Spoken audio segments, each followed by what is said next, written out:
ஆம், வணக்கம். நாங்கள் இங்கு GDBC.FM வானொலியில் இருந்து உங்களோடு தொடர்பை ஏற்படுத்தி இருக்கின்றோம். வணக்கம். வணக்கம். ஆம், அதாவது இப்பொழுது மிக வன்னி பிரதேசத்திலே மேல் குடியேற்றப்படுகின்ற பிரதேசங்களிலே சாந்தபுரம், செல்வபுரம், முருகண்டி, இந்துபுரம் போன்ற பிரதேசங்களுடைய மக்களுடைய பிரச்சனை மிகப்பெரிய பிரச்சனையாக பூதாகரமாக பேசப்படுகின்ற விடயமாக இருக்கின்றது. ஏறத்தாழ 4611 ஏக்கர் நிலப்பகுதியை அரசாங்கம் கையகப்படுத்துவதற்கான சகல நடவடிக்கைகளையும் எடுத்திருக்கின்றது. உங்களுடைய இந்த பாரம்பரிய குடியிருப்பு பிரதேசங்கள் பறி போவது குறித்த விடயங்கள் இப்பொழுது என்னவாக இருக்கின்றது? இந்த மக்கள் ஐயா 1977ஆம் ஆண்டுல இருந்து இந்த கிராமம் உருவாக்கி இருக்கிற மக்கள் தான் அங்க இருக்கு. இன்னைக்கு 32 வருஷமா அந்த கிராமத்துல குடியிருக்கிறாங்க. ஆனா அந்த கிராமம் ஒரு பின்தங்கிய கிராமம் என்றாலும் அந்த மக்களுடைய உழைப்பால இன்றைக்கு ஒரு வளமிக்க கிராமமா உருவாகி இருக்குது. உலக காலத்துக்கு பிறகு எத்தனையோ இடம்பெயர்வுகளுக்கு பிறகு 2008ஆம் ஆண்டு இந்த பாரிய யுத்தத்தால மக்கள் இடம்பெயர்ந்தது. இடம்பெயர்ந்து 2009ஆம் ஆண்டு திரும்பி நாங்க ராணுவ கட்டுப்பாட்டுக்குள்ள வந்து இன்றைக்கு நாங்க செட்டிக்குளம் அகதி முகாமில தான் இருக்கிறோம். இன்று வரைக்கும் முகாமில தான் இருக்கிறோம்.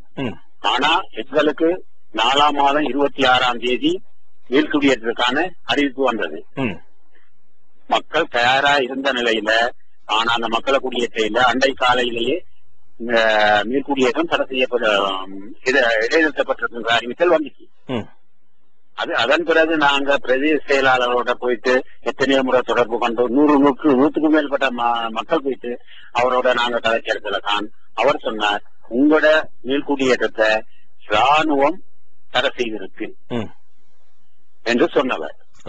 அதன் பிறகு அதுக்கான ஆதாரமான கடிதமும் எங்களுக்கு கொடுத்தவர், ராணுவத்தால் அனுப்பப்பட்ட கடிதமும் எங்களுக்கு காட்டினவர். அதன் பிறகு நாங்களும் பல கடிதங்களை அடிச்சு ஜனாதிபதியில இருந்து மீள்குடியேற்ற அமைச்சர், பாதுகாப்பு அமைச்சர் மற்றும் இங்க உள்ள தமிழ் தேசிய கூட்டமைப்பு அப்படி எல்லாருக்குமே ஒரு மகஜரா நாங்க அனுப்பினோம்.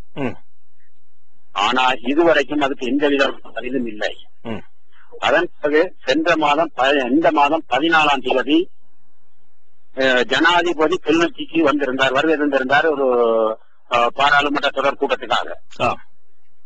அந்த நேரம் நாங்க நேரடியா போயிட்டு அவர்கிட்ட எங்கிட்ட மகஜரையும் கொடுத்து கலைச்சோம். இந்த திருமுருகண்டி பகுதியை மீள்குடியேற்றம் செய்ய இல்ல, இந்த காணிய எடுக்க போறதாக எங்களுக்கு சில தகவல்கள் கிடைச்சிருக்கு, எங்களுக்கு இது பெரிய பயமா இருக்கு, நாங்க இத்தனை வருஷமா இருந்து இவ்வளவு கஷ்டப்பட்ட மக்கள் என்று நாங்க சொன்ன நேரத்துல ஜனாதிபதி நேரடியா சொன்ன வார்த்தை, உங்களோட காணிகளை நாங்க எக்காரணம் கொண்டு எடுக்க மாட்டோம், உங்களோட காணிகள்லயே உங்களை நாங்க மீள்குடியேற்றம் செய்வோம். தற்சமயம் அங்க இந்த கன்னி வடிகள் இருக்குது, அதை அகற்றி முடிஞ்சோம்னா உங்களை மீள்குடியேற்றம் சொல்லிட்டு போனவர். அதன் பிறகு மீள்குடியேற்ற பிரதி அமைச்சர் இந்த கிளிநொச்சி பகுதிக்கு வந்திருந்தார்.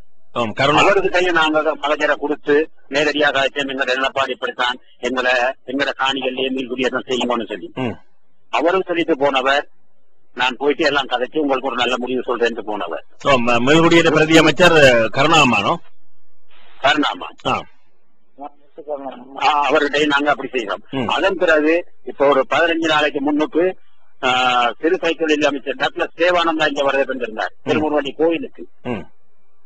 அந்த நேரம் அவர்கிட்டையும் நாங்க மகஜர் கொடுத்து எங்களோட நிலப்பாடெல்லாம் சொல்லி, இங்க பாருங்க நாங்க வளர்த்த மக்களை எல்லாம் புல்டோசர் போட்டு அடிக்கிறாங்க, இப்படி எல்லாம் செய்யறாங்க, இது எங்களுக்கு இதுதான் எங்களோட சொத்து, இது வேற எங்களுக்கு சொத்து இல்ல, எல்லாத்தையும் யுத்தத்துல இழந்துட்டு வந்து இன்றைக்கு நாங்க இந்த நிலைமையில இருக்கிறோம், இந்த காணிதான் எங்களுக்கு நிச்சயம், இதையாவது பெற்றுட்டாங்கன்னு சொல்லி அவர்கிட்ட நாங்க மகஜர் கொடுத்து கலைச்சவங்க. ஆனா அதுக்கு இதுவரைக்கும் எந்த விதமான பதிலும் இல்லை. அதன் பிறகு நாங்க பிரதேச செயலாளர்கிட்ட போனோம். பிரதேச செயலாளர் போயிட்டு காய்ச்ச நேரம் தான் பிரதேச செயலாளர் சொன்னாரு, நீங்க அரசாங்க அதிபரோட போயிட்டு கதைங்கன்னு சொல்லி. அப்ப நேற்று நாங்க ஒரு முக்கியமா ஒரு 5-6 பேர் போனோம் அரசாங்க அதிபர்கிட்ட. அவர்கிட்ட போயிட்டு நாங்க இந்த மகஜர் எல்லாம் கொடுத்து இவ்வளவு கடிதம் அனுப்பி இருக்கிறோம் ஐயா, இதுக்கு எங்களுக்கு எந்த விதமான பதிலும் இல்ல, எங்களை மீள்குடியேற்றம் செய்யறாங்களும் இல்லன்னு சொல்லி அவரோட நாங்க கதைச்சோம். அதற்ற நேரம் தான் அவர் எங்களுக்கு சொன்ன பதில், இந்த உங்களுடைய காணிகள் எல்லாம் எடுக்கப்பட்டிருக்கு. உங்களுக்கு வேற இடத்துல நாங்க வீடு கட்டி காணி தர்றதுக்கு எனக்கு அனுமதி வந்திருக்கு, எனக்கு பணிக்கப்பட்டிருக்கு. அந்த இதன்படி நான் இதை உங்களுக்கு அறிவிக்கிறேன். உங்களுக்கு வேற காணி பார்க்க சொல்லி பிரதேச செயலாளருக்கு இப்ப நான் அறிவிச்சுட்டு தான் வந்தேன்னு சொல்லி தான் நேற்று எங்களுக்கு சொன்னவர். இந்த நிலப்பாட்டுல காணங்க நாங்க இருக்கிறோம். என்ன செய்யறதுங்கிறது தெரியாது. இப்ப எங்களுக்கு சொல்லுங்க, எங்களுக்குரிய சொத்துன்னு சொன்னா இந்த காணி மட்டும் தானே, வேற எதுவுமே இல்லை. எல்லாத்தையும் இழந்துட்டு நிக்கிறோம்.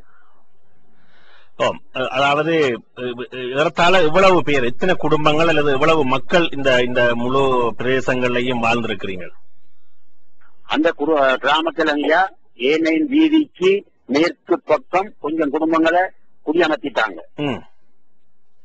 கிழக்கு பக்கம் தான் இப்ப முழுமையா எடுக்கப்பட்டிருக்கு. அதுல வந்துட்டு திருமுருகண்டி, இந்துபுரம், சாந்தபுரம், இந்த 3 கிராமம். இந்த 3 கிராமத்திலையும் சாதாரணமா ஒரு 2000 ஏக்கர், கிட்டத்தட்ட 2000 ஏக்கர் வரும் காணி, மக்கள் குடியிருப்பு காணி. அதுல இன்னைக்கு 1200க்கும் மேற்பட்ட குடும்பங்கள் இன்னைக்கு இருக்கைய. அந்த இடத்தை தான் இப்ப தாங்கள் அரசாங்கத்துக்கு எடுத்திருக்கோம் இப்ப சொல்ற இடம். அப்ப 2000 ஏக்கர் நிலப்பகுதி குடியிருப்பு காணின்னு சொல்றீங்க. அப்ப மொத்தமாக இந்த பகுதி எல்லாத்தையும் சேர்த்து 4611 ஏக்கர் காணி என்று சொல்லி இருக்கிறாங்க. அப்ப அது எதுக்குள்ள வருது மிச்ச காணி? அது வந்துட்டு முல்லைத்தீவு காடுங்க. எங்களுக்கு எல்லப்புறம், நாங்க முல்லைத்தீவு மாவட்டத்துல ஒட்டிச்சித்தான் பிரதேசத்துல ஒரு எல்லை பகுதியில இருக்கிறோம் ஐயா. அதுல வந்துட்டு எங்கட குடியிருப்புக்கு பின்னால காடு. அந்த காட்டு பகுதியும் சேர்த்துதான் அவங்க 4611 ஏக்கர் இப்ப எடுக்கிறதுக்காக அளந்திருக்கிறாங்க. அந்த 4611 ஏக்கருக்குள்ள உங்களோட மக்கள் குடியிருக்கிற காணி 2000 அளவு பரப்பு ஏக்கர் வரையிலான காணியை இவங்க எடுத்துக்கொள்றாங்க. அப்ப இந்த ஏற்கனவே இந்த பிரதேசங்கள்ல இப்ப இன்றைக்கு, அதாவது சாந்தபுரம் பகுதியில ஒரு குறிப்பிட்ட குடும்பங்கள் அங்க போய் வாழ்ந்து கொண்டிருக்கல, அவங்களையும் இன்றைக்கோ நேற்று விரட்டி அடிச்சுட்டு சொன்னாங்க. அதை பற்றி என்ன சொல்றீங்க? அவங்கள வந்துட்டு போன மாதம் 2 மாதத்துக்கு முதல்லயே கொண்டு வந்து கிளிநொச்சி மத்திய கல்லூரியில வச்சிருந்தாங்க. அதன் பிறகு அவங்கள இப்ப போன மாதம் நேற்று கொண்டு வந்து சாந்தபுரத்துல ஒரு பாடசாலை இருக்கு, அந்த பாடசாலையில வச்சாங்க. அந்த பாடசாலையில இருந்து ஒரு பகுதி மக்கள் அந்த 10ஆம் வீதின்னு சொல்ற வீதிக்கு பக்கத்துல அந்த பகுதியை அவங்க ஒதுக்கி அந்த பகுதியில குடியேற்றம் செய்யறதா தான் முதல்ல சொன்னது. அந்த பகுதியில கொஞ்சம் இருந்த ஜனங்கள் பிறகு மற்ற ஜனங்கள் தங்களோட காணிகள்ல போட்டு இருக்க துவங்கிருச்சு. அந்த ஜனங்களை தான் இன்றைக்கு கிளிநொச்சி பிரிகேடியர் அந்த மக்களை எல்லாம் கலைச்சி இங்க காணியில ஒரு எல்லாரும் முகாமுக்கு போகணும், முகாம் பக்கம் கலைச்சி விட்டு இருக்காங்க. ஜனங்கள்லாம் இப்ப முகாம்ல தான் இருக்கு. ஏற்கனவே முல்லைத்தீவு பிரிகேடியர் அந்த காணியல்ல இருந்தா மக்களுக்கு சொன்னாராமே, நீங்க இருக்கலாம், பிரச்சனை இல்லை, நாங்க ஒண்ணும் செய்ய மாட்டோம் என்று சொல்லி. அப்ப இன்றைக்கு வந்தது கிளிநொச்சி பிரிகேடியரா? கிளிநொச்சி பிரிகேடியர் இதே மாதிரிதானங்க. நாங்க இங்க உள்ள பிரிகேடியர் மாறுகிட்டையோ அல்லது ராணுவ அதிகாரிகிட்டையோ போயிட்டு கேட்கிற நேரம் எல்லாம் அவங்க எங்களுக்கு சொல்ற பதில் என்னன்னு கேட்டா, பொதுமக்கள்கிட்ட காணிகளை இக்காரணம் கொண்டு நாங்க எடுக்க மாட்டோம்.